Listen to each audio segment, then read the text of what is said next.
but thank you all for joining us tonight. My name is Joanna Blotner. I am the JUFJ Legislative Director for our DC Family and Economic Security campaigns. In that capacity, I also serve as a Legislative Director for the Under 3 DC Coalition, a coalition where JUFJ is an anchor organization, and I'll be talking more about them later tonight. I've been on staff at JUFJ for about 5 years now, on and off, and I've helped to pass and implement the district's paid family and medical leave program, support our electoral campaigns, and coordinate JUFJ's response to COVID-19 and advocacy for a just recovery. Mostly my portfolio these days, though, is advancing an early childhood agenda that helps ensure every child and family in DC is set up to reach their full potential. Tonight's session, Raising Revenue for a Just Recovery in DC, will discuss why improving our early childhood systems is so important for recovery that builds back better, how COVID-19 has impacted the district, what are some principles and priorities for a just recovery, and why raising revenue is so important for all of these topics. Again, please do feel free to add questions into the chat function. Our room monitors will help keep track of them, but I'm going to take all questions at the end of the session and do a lot of speaking at you tonight. Bear with me. Okay, so it is no secret that the moment that we are in is exposing a lot of cracks in our foundations as a society and an economy. Too many families who have been living paycheck to paycheck are woefully behind on rent now. Gig economy workers are excluded from our social safety net programs like unemployment insurance, lack of access to paid sick and medical leave, lack of access to housing and healthcare, food deserts, and a childcare industry that is built on sinking sand. The way we've been operating has been failing poor and middle class families for far, far too long. And in DC, where wealth is extremely racialized, we know this pandemic is having the hardest impact on Black and Brown families who have been failed by our systems for far too long. One of the areas that we are seeing systemic failures being exacerbated right now is in our early childhood education systems, and again, early childhood education in particular. Childcare for infants and toddlers has long been too expensive for DC families, while paradoxically, early childhood educators are woefully underpaid, and the industry as a business sector barely makes ends meet in good times. Additionally, right now, there are big questions about the safety of in-person childcare and schools in general. And given that very few parents can afford to forgo work in order to provide childcare full-time, how are parents supposed to juggle their work responsibilities with infants and toddlers who need constant attention and engagement? Oh, and on top of that, if it's not really safe to send kids to childcare right now, how is the childcare business supposed to make ends meet and financially survive this pandemic when their enrollments are plummeting? Long story short, everything about our childcare system is amiss, and it's causing really big problems for our society as a whole. Though the challenges in our early childhood education systems have certainly been exacerbated by this pandemic, many of the cracks in the foundations have long been known and exposed. And that's part of why JUFJ joined a coalition in 2018 to begin to rebuild our early childhood systems, both health and education, so that we can really create a caring economy that works for working families. JUFJ's mission is to broadly advance social, racial, and economic justice in the district, and improving our early childhood systems really does sit at the intersection of all of those calls to action. It is widely established that the benefits of high quality early education and comprehensive health systems and child development support do last a lifetime.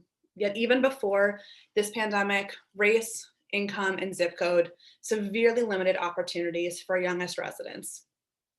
Only 8% of DC families can truly afford the high cost of childcare in DC, and access to care is most limited in communities of color.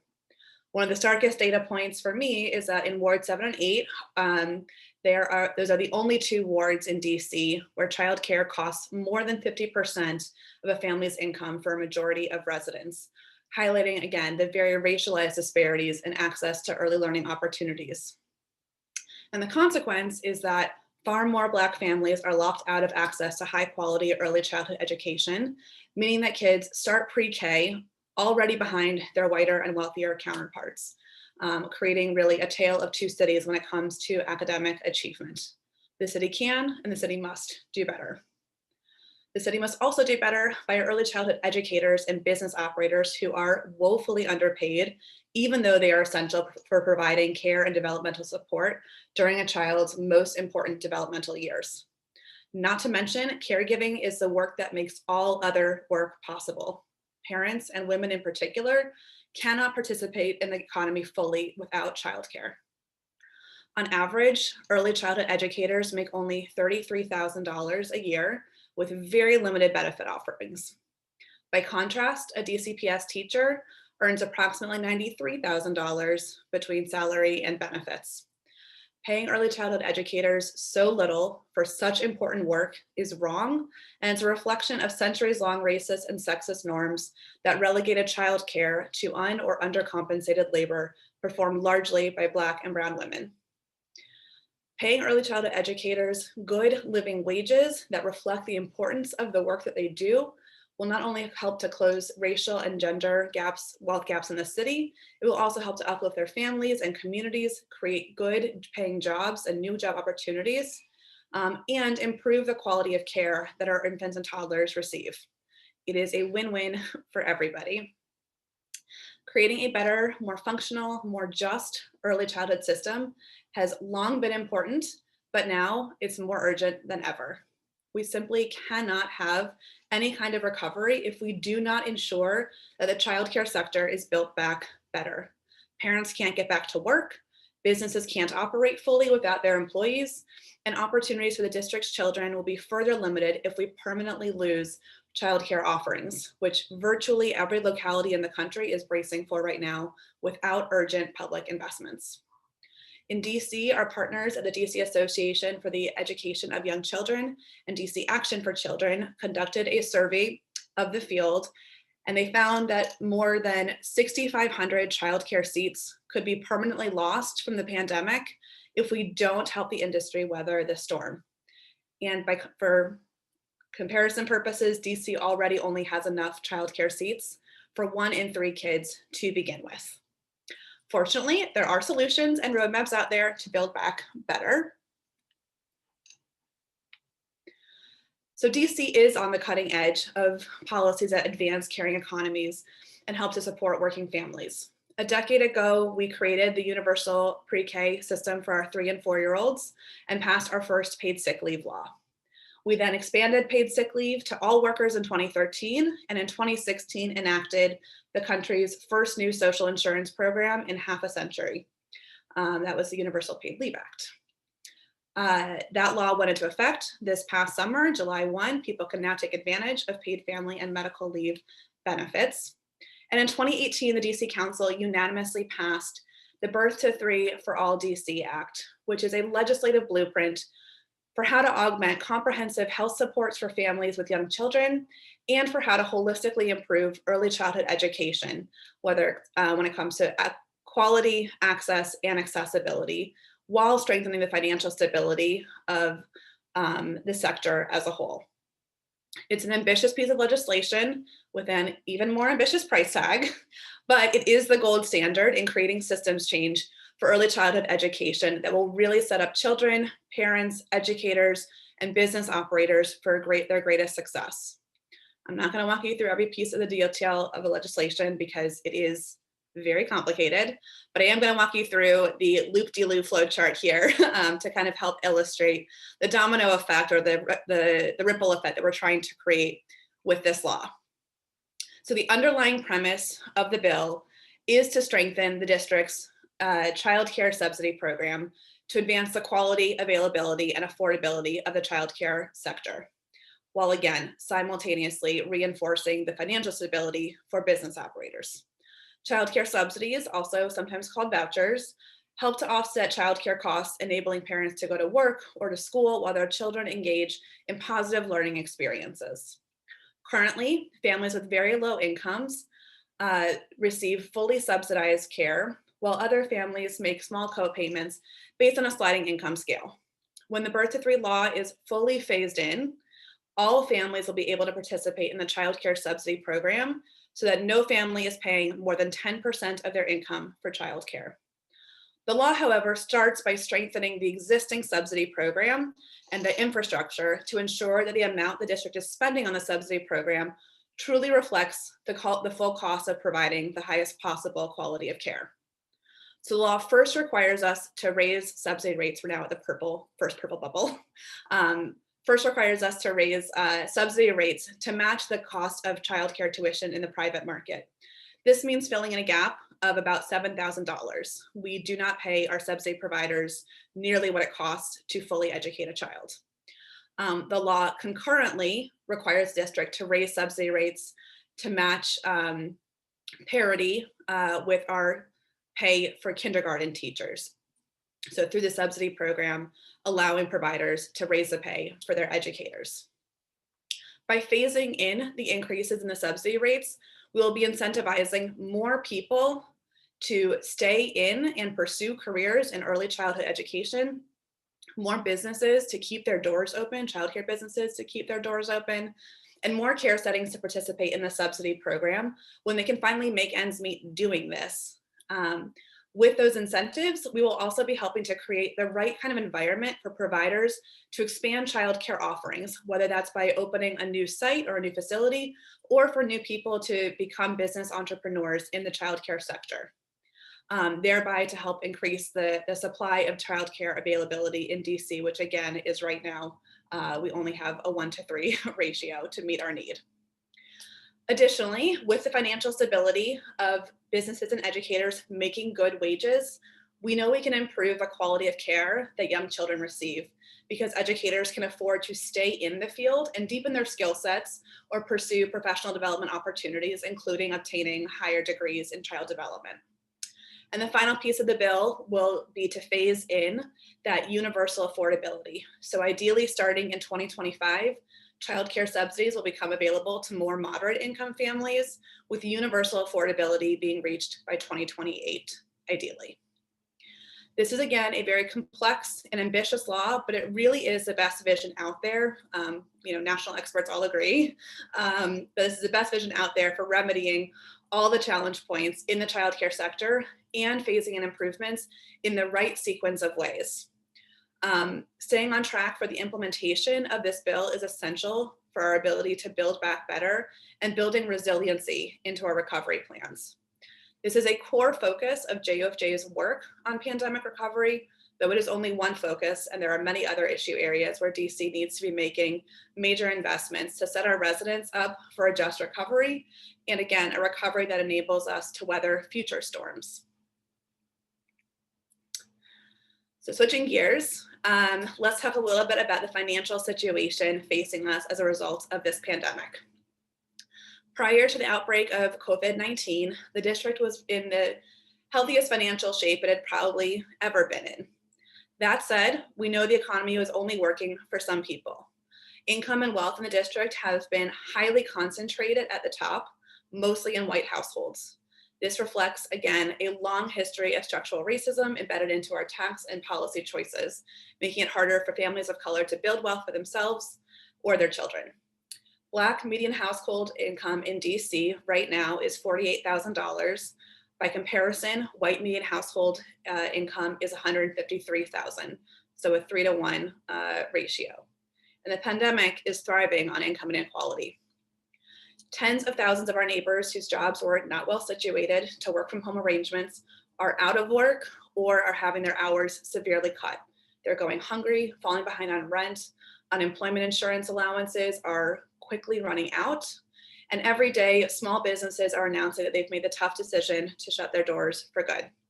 Black and brown residents and small businesses are being hit the most hard right now in this pandemic. Meanwhile, high-income people have largely avoided the worst economic impacts of this recession.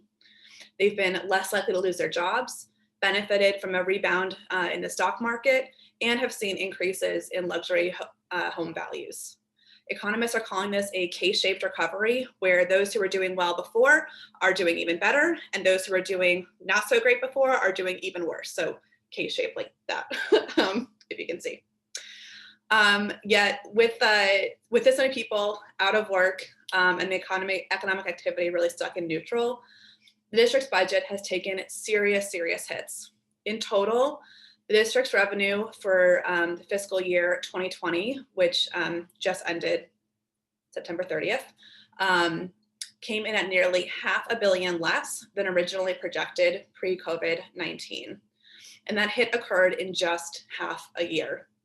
And looking forward across the district's upcoming 4-year financial plan, the chief financial officer has estimated that we will experience a $2.9 billion loss in revenue because of a combined hit on our income, property, and sales taxes primarily. On Tuesday night, there was a lot of talk, Tuesday night at the Heschel sessions, Tuesday night, there was a lot of talk about austerity budgeting in this moment, and that is a real fear. Austerity budgeting would mean that we are primarily looking to balance our budgets by cutting programs and services. Programs and service cuts would disproportionately harm Black families and low-income Black families in particular, which is really just unconscionable to pull resources from those who are already struggling and who have been systematically left out of economic prosperity in the district for so long.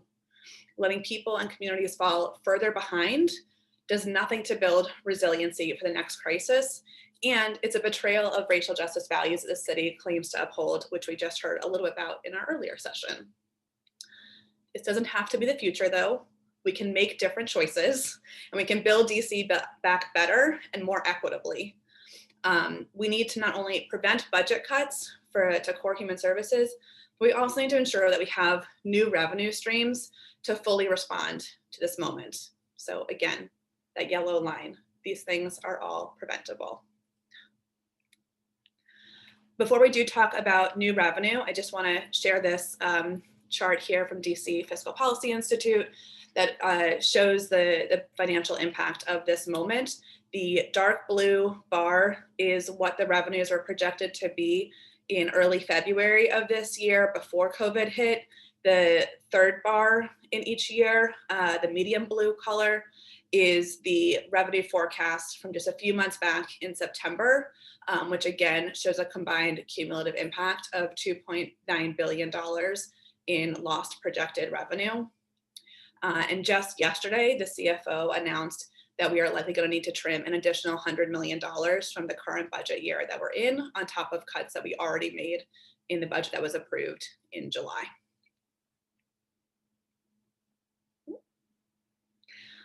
Okay, another fun graphic. So again, cuts are not inevitable in DC, program cuts. They are choices.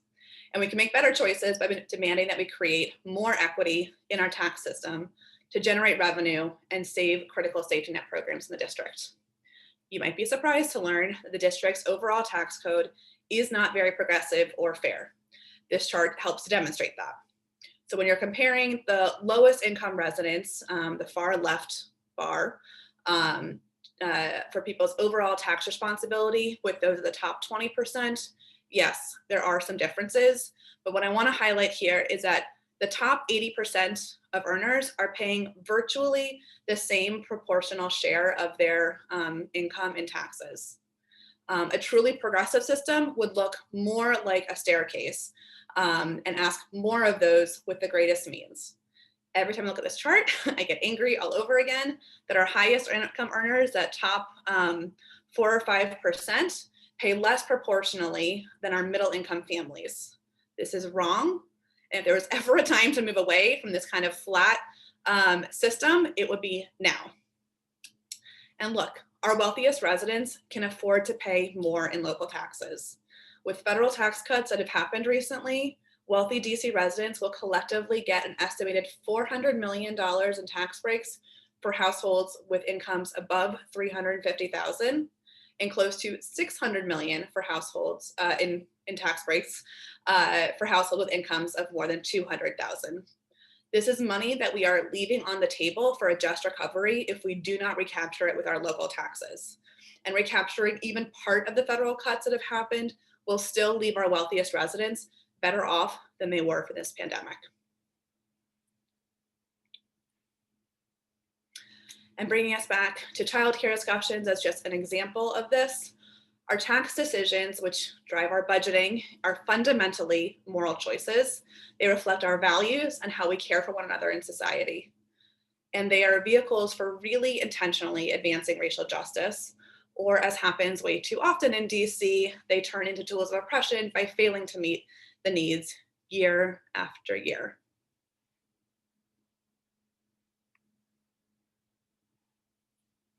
So during the budget fight this past spring, JUFJ launched what we called our Just Recovery DC campaign, and many of our partner organizations began adopting that framing for budget advocacy and how we must make choices that set us up for a just recovery that heals racial and economic inequalities in the city rather than exacerbates them, which is what we did last recession. I'm not going to go through these values in great detail because they are somewhat self-explanatory, and you can read them online at jufj.org/justrecoverydc. But these were broad strokes principles that we were advocating for the DC Council to adhere to in their budgeting, with the greatest focus probably on number 5, the choosing to raise revenue in order to be able to meet basic human needs, to put people first, and to advance racial justice. The graphic here is one of the Just Recovery DC campaign visuals that we use to help raise awareness of the inherent unfairness in our tax codes and show that there was room to ask more of those with the greatest means to help the city weather this storm. It is pretty absurd and unjust that a millionaire pays just 0.5% more in DC income taxes than me, and then probably most of you on this call, because we have a middle bracket that taxes people from $60,000 to $350,000 the same, and again, only asks 0.5% more than millionaires. So again, this is a really inequitable, not progressive tax system. And with the windfall in federal tax breaks in recent years, we need to be asking more of those with the greatest means. And the good news here is that most Washingtonians agree with us that it's time to be asking more of our high-end earners. According to a poll conducted by the DC Fiscal Policy Institute in the spring, 83% of Washingtonians support raising revenue to prevent budget cuts and create just recoveries.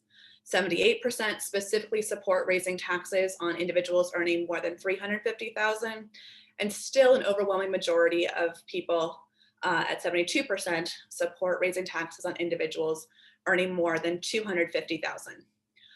Raising taxes on individuals who earn $250,000 would actually involve breaking up that large tax bracket that I just talked about, because again, we have a very large swath of earners in there, from $60,000 earners to $350,000 earners, and people at the top end of that, again, really can't afford to be paying more and making more contributions to avoid really tragic budget cuts.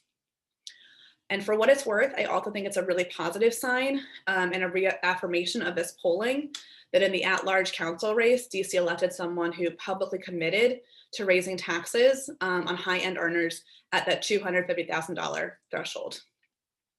Depending on how tax code is changed and by how much, we can really help to reduce the harm of this pandemic and the budget hits that are happening right now, but not making bold enough choices could tie our hands for years to come on how we invest in communities. Raising income taxes in whatever way that happens is one way to raise revenue, but there are other levers to be looking at as well, including corporate taxes, property taxes, and other ways that really target wealth versus just income. All options need to be on the table in order to pursue a just recovery. And in addition to raising revenue, we do need to be asking ourselves where we can make meaningful spending cuts to prioritize how we budget. The $500 million police budget is one area that we should be focusing on for reinvesting resources to meet our core budget priority areas. And to that end, JUFJ is closely following the Defund MPD campaign and other Black and Brown organizers to take cues for leadership on how to support calls for investing in communities of color over violent and racist policing. So where we are now, the mayor is currently working on formulating her budget for the forthcoming fiscal year, as well as making revisions or spending cuts to the current year's budget. JUFJ is committed to working closely with our Fair Budget Coalition advocates, partners in the Under 3 DC Coalition, as well as others, to lead on the creation of a just recovery budget that allows us to build back better. The Fair Budget Coalition is a broad coalition of multiple policy issue area groups, from housing security to economic justice, food policy, mental health, and more. And they bring together a cross-section of advocates to help amplify collective action for a collectively fair and just budget. And in a year like this, where we have budget cuts looming, it's really good to have a collective table so we're not pitting issue areas against each other. The Under 3 DC Coalition is a collective of early childhood education programs and providers, healthcare providers, associations, community advocates, parents, educators, funders, all committed to implementing the vision of the Birth to 3 law to ensure that we have a strong, connected system to support child development and family health in DC. And JUFJ, like I said before, is an anchor organization of that coalition, meaning that we serve on the executive committee, and I serve as a core staff member for the coalition as well as the legislative director. For both the Under 3 DC Coalition and the Fair Budget Coalition, preventing budget cuts, raising revenue to invest in just recoveries, and building out a larger, louder base of supporters are the core goals in the months ahead as we head into a new council period and into another tough season of budget fights. There is a lot of work ahead. There's a lot of work to do with our legislators to get them to do right by DC residents, but this work has never been more important. So I'm excited to be in the fight with all of you all, and I will stop rambling at you and let you ask any questions. I'm gonna stop my screen share. Hi, everybody. Thanks so much, Joanna, for that presentation. Please feel free to ask questions in the chat or just unmute yourself and ask away.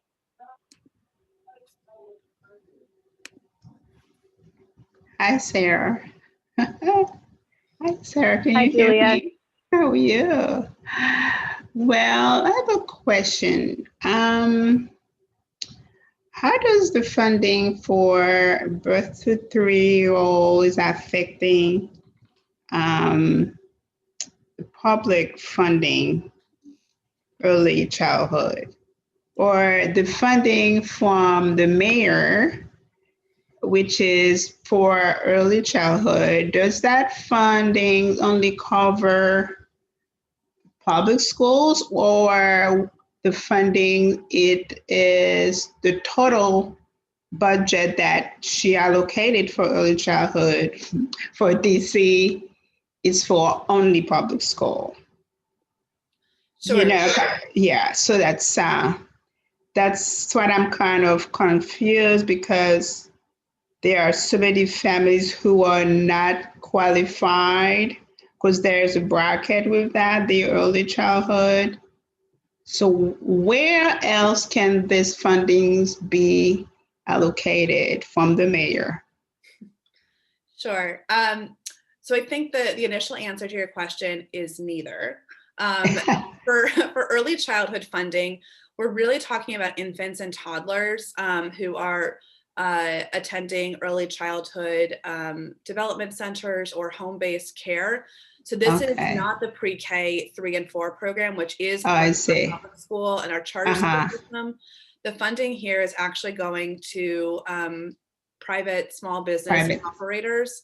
And there is public money going to that through that child care subsidy program, but it's not part of like the DCPS or the DC charter school system. And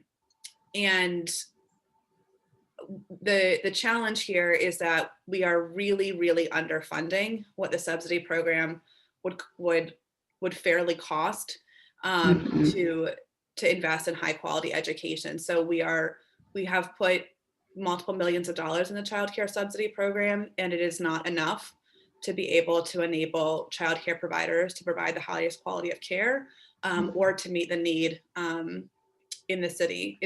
It's hard to incentivize people to open a business when the business model is not profitable. And most childcare places are not looking to make a profit, but they need to not operate in the red every year. And a lot of providers forgo their own payment to be able to pay their staff. That's not a sustainable business model. And we have to begin to shift that in order to meet the needs in the city. Yeah, it does make sense. So maybe if you, JWEF, you can help the private sector come up with I would say a universal model that will be based on the budgeting for now until I will say maybe Biden and Harris administration, they are, I would say, believe in early childhood, they might provide more fundings. Hopefully, that's what we are just hoping for, because most of those fundings, they are federal funded, correct? Yes, a portion of our child care program is federally funded. Again, it doesn't fully meet the need, but a portion is federally funded. A portion, okay. But this portion, it's not sufficient to meet the needs of the families. And you only are, I would say, aiming and focus on local funding. But do you ever but think about also reach out to find more federal fundings maybe? I know that with for sure Biden and Biden Harris administration might provide more. Would that help? It would help, and this definitely is a conversation that we are having within the coalition. It would help. The one caveat I'll just say is that a lot of federal programs do come with strings attached or very specific, here's how you're able to use it. So the dollars that come down may not be allowed to be spent on a transference for raising educator pay. It may only be for, expanding to more family availability, so that hands are a little bit tied, but any additional federal funding could help to free up local funding. So, it's a balancing act, but it is, and it's definitely on our radar screen. We have a lot of folks in our coalition who do work at the federal level as well. And so they're keeping a good eye on this for us. Okay, that's great. Super. You're doing a good job.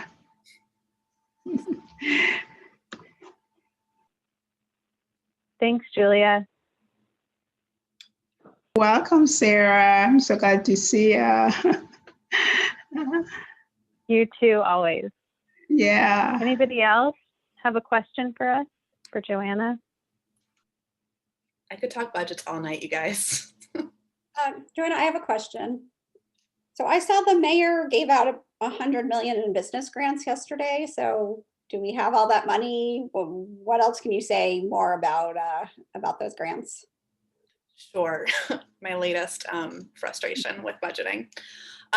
Yes, the mayor announced that she is making $100 million in grant funding available to businesses, hotels, restaurants, other large businesses that have been hurt by the pandemic. Childcare was left out of that, even though it was part of a bill the council had passed saying that we should be helping childcare industry if we have additional money to help businesses.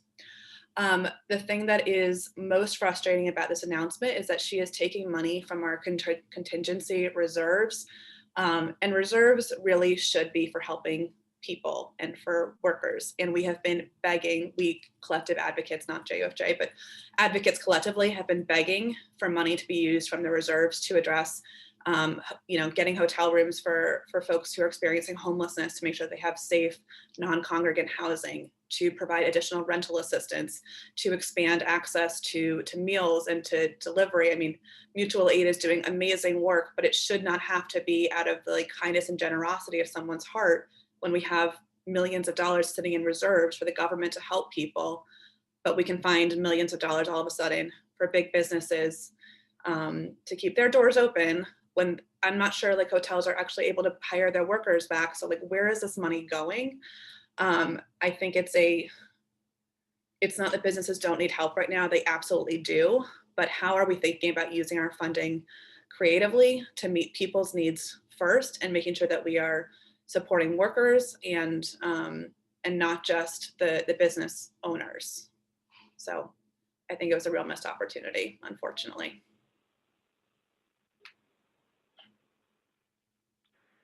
Thanks for the question, Rebecca. We have a question in the chat from Ruth asking what specifically JUFJ members can do to advocate for more money. And are there funders like the Gates Foundation that are offering funding for early childhood education? Sure. So going backward on the questions, so there are a number of private foundations that are offering funding for early childhood education, particularly for, you know, the advocacy involved in creating a system. You know, the price tag that we're talking about for the Birth to 3 law, if it is fully funded and fully implemented, and like we're, you know, we do actualize the high end estimate of cost that the chief financial officer projected, is about $400 million a year in investments to create this system. I personally think that is an inflated cost, but it is expensive. I think that is beyond what private foundations can do. And this is really the responsibility of the government to, like, childcare is a public good.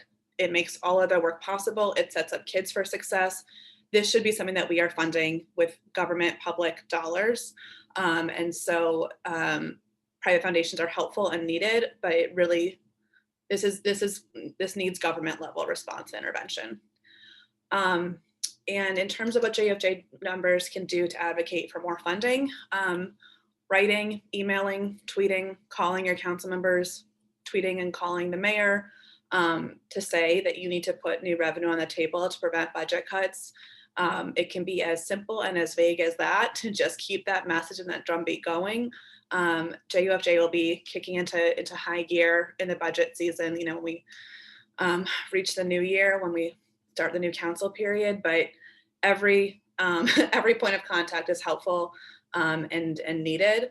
And I will just highlight as well, Tuesday, the DC Council passed on first reading the Tax Revision Commission legislation that would bring back DC's Tax Revision Commission. It was a independent body that kind of looked at our tax policies and made suggested revisions.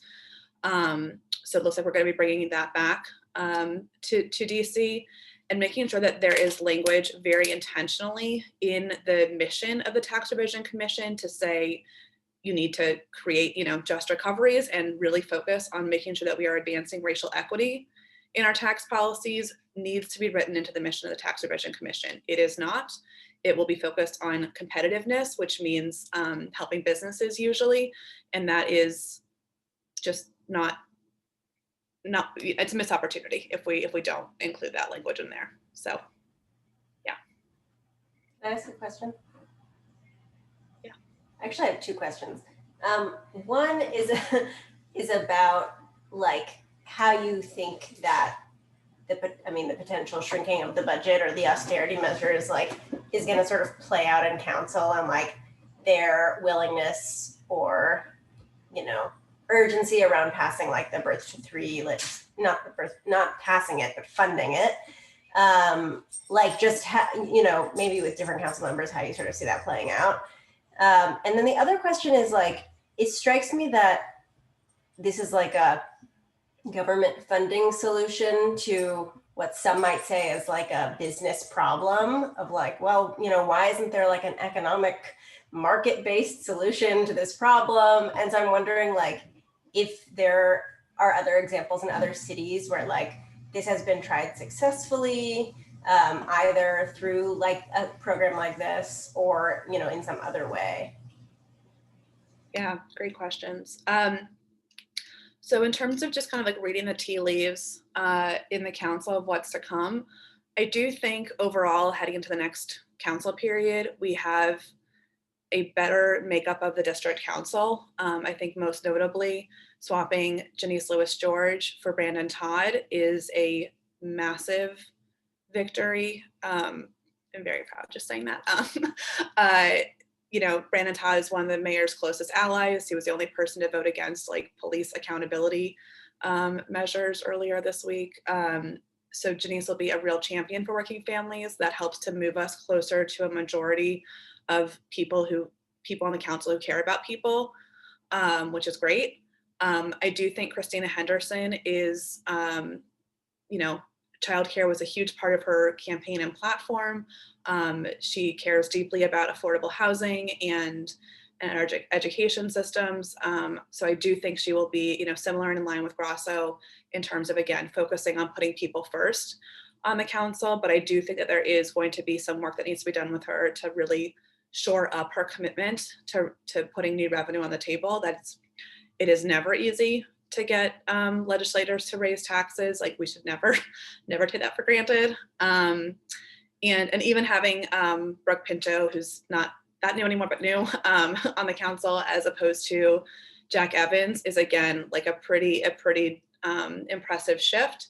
And I think that there's a lot of work to be done with her, but I think that she has shown herself to be really open to learning and to different perspectives, and so I think it's a great opportunity for, again, us to kind of have a fresh start with a better council. But our council leadership has not changed. Chairman Mendelson is still relatively conservative. Even before this pandemic, his favorite thing to talk about during budget season was budget cuts and inefficient spending. That was just every single year of budget advocacy.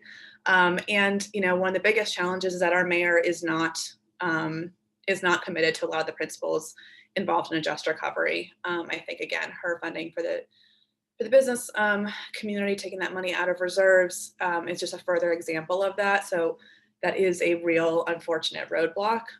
So it's going to take a lot of advocacy from a lot of people. Again, that larger, louder coalition of folks speaking out to really hold our council members and the mayor accountable. But I do think we are heading into 2021 in a better position than we had in this council year.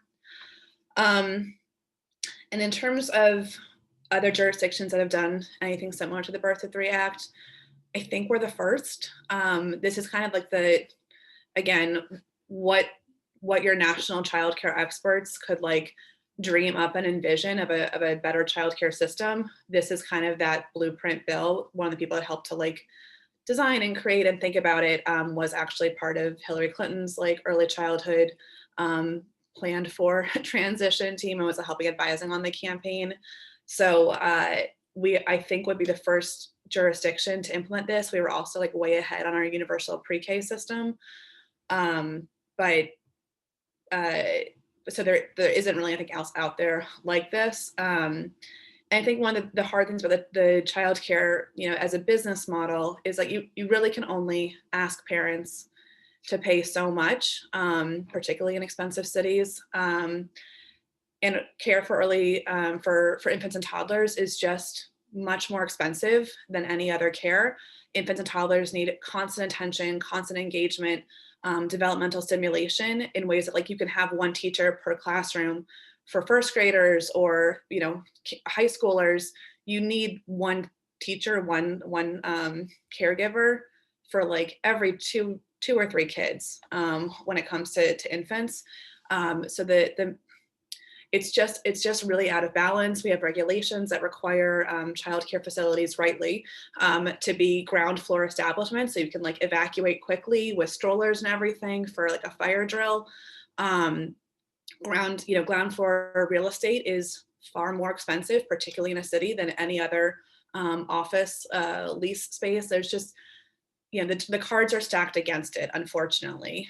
So it's not as simple as like the free market will fix it. Like, it won't. And there's a reason that like the free market hasn't like fixed or improved education for older kids either. We really need to have bold government solutions for a public investment, because this is a public good.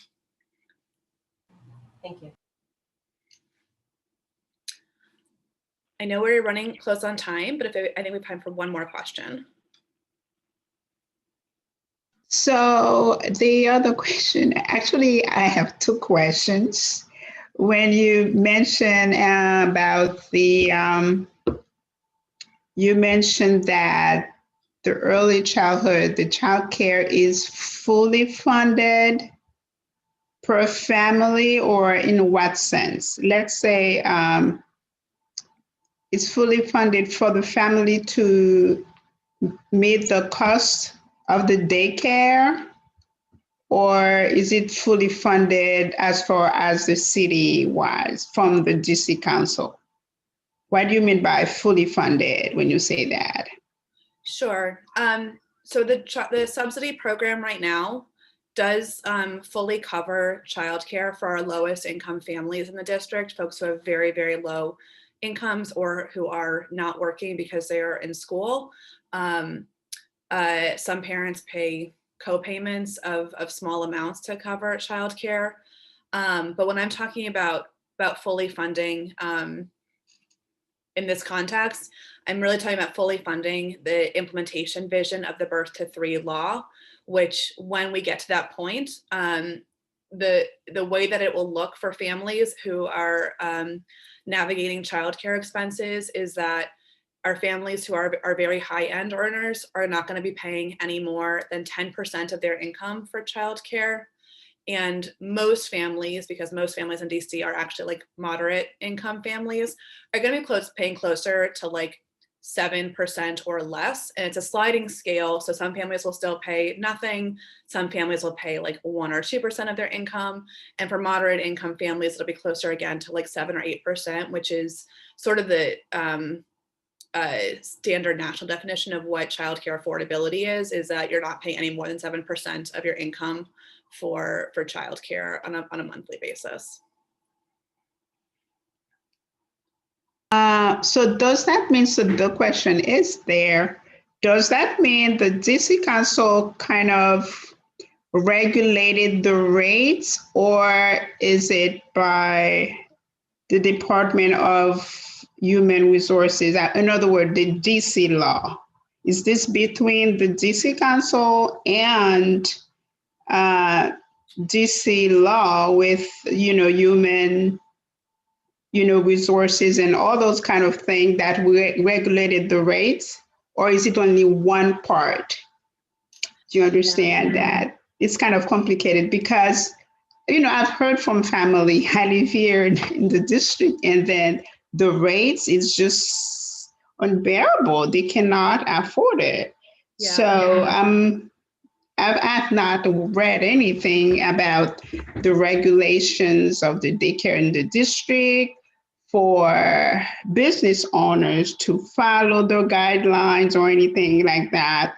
So do you know how the rates are being regulated at this time? So the law that was passed sets out the kind of broad vision for how this will work. And then it's upon the Office of the State Superintendent of Education, OSSI, to set the subsidy rates. And the subsidy rates will be determined by OSSI, so by the district government agency. So they won't be telling the subsidies go to the families based on their income. They'll fill out some form to explain, and the subsidy will then cover the rest, and they'll tell the parents how much the copay is to their childcare provider. But the businesses won't have to not navigate any additional paperwork or complication if that's what you're asking.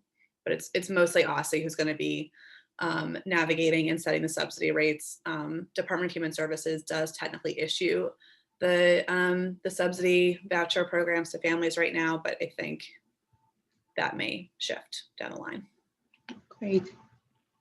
Thanks for the question, Julia. I'm sorry to have to cut us off, but we're nearing the end of our session. Yeah, I think that really, that's always great education for just being a DC resident. I've heard a lot from families, and I'm trying to find out why is it so difficult for families to afford the cost of the daycare in the district. Yeah. Thank you. Expensive city. Everything costs too much in DC. But I do want to thank everyone for joining this evening, for asking good questions, for letting me ramble at you for a very long time. If you do have additional questions, please feel free to reach out. My email is joanna@jufj.org. I'm on the JUFJ website. We really appreciate you joining us for the Heschel Awards this year, for being part of these learning sessions. If you would like to make a donation, this is a fundraiser event. If you'd like to make a donation to JUFJ, you can go to jufj.org to do that. Any contributions are appreciated. And please do stay tuned. We will have more guidance on how to take action for a just recovery and raising revenues in DC in the coming weeks and months ahead as plans for the coming budget year shake out. So keep an eye on your inbox for calls to action, and we will look forward to joining you future in this virtual universe to make our city the kind of vision of the world that we want it to be. Well, thank you guys so much for joining us tonight. Thanks for having Joanna. us here. It was Thanks, really nice. everybody. Thank you. Thank you. Bye-bye. Thank you. Bye, Joanna. Bye, Sarah. Bye, Julia. Bye-bye.